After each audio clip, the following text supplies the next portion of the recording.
Hi, welcome to my next video. It's been some time since I last uploaded something, but this time I have a video in 3 parts for you. In the first, I'll be showing you what I did recently in my newest sketchbook.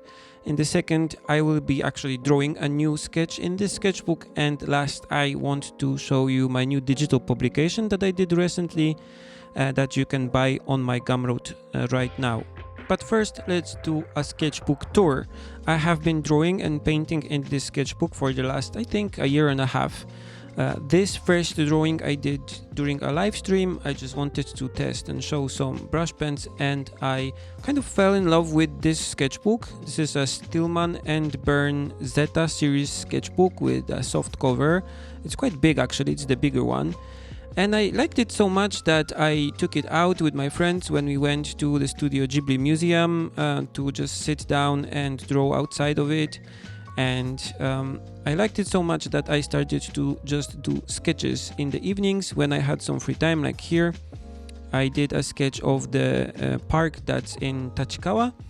And I thought, okay, I already have 2-3 sketches in this book that are from places that are kind of close to our house. We can actually walk to the Studio Ghibli Museum if you want to.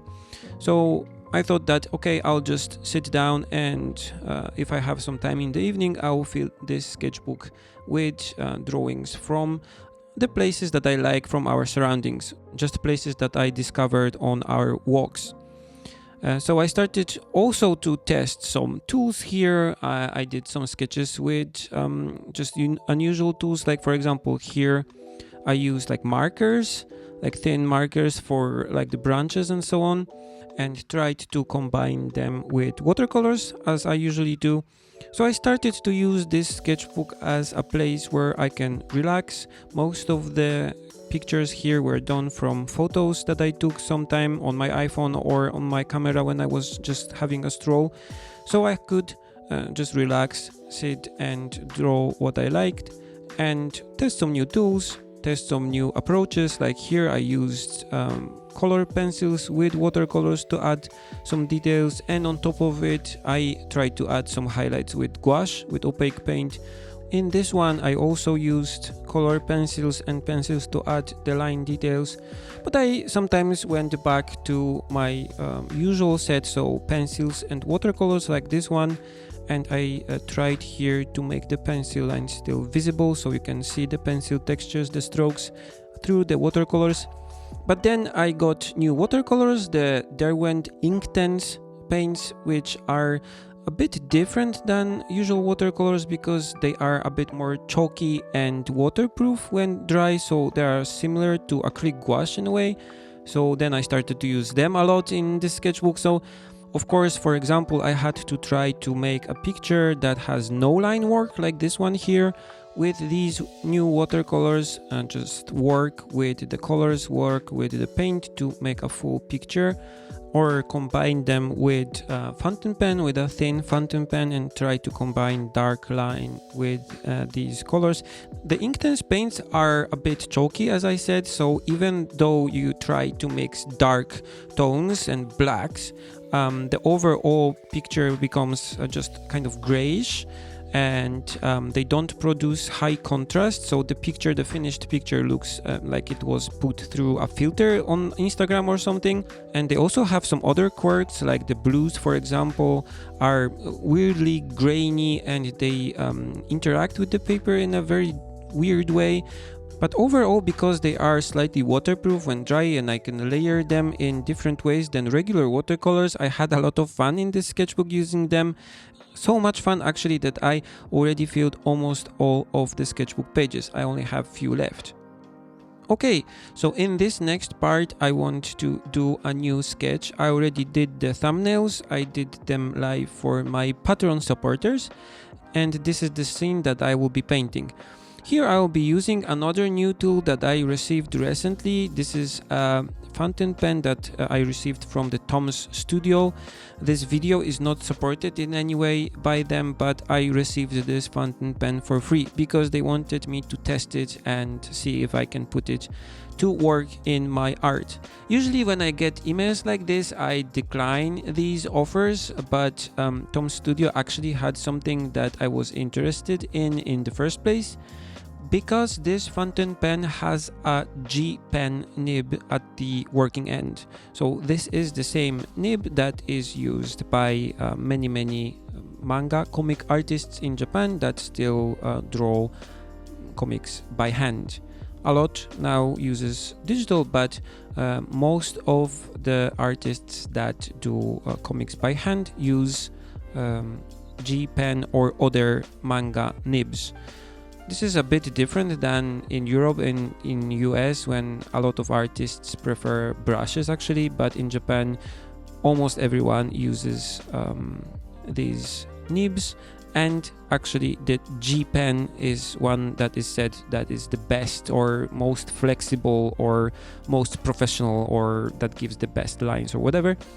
And there are some fountain pens that you can buy that actually try to use these G pen nibs instead of the traditional fountain pen nibs. And what's the difference? The difference is that fountain pen nibs have a small ball of hardened material that is welded at the end of the nib, at the tip.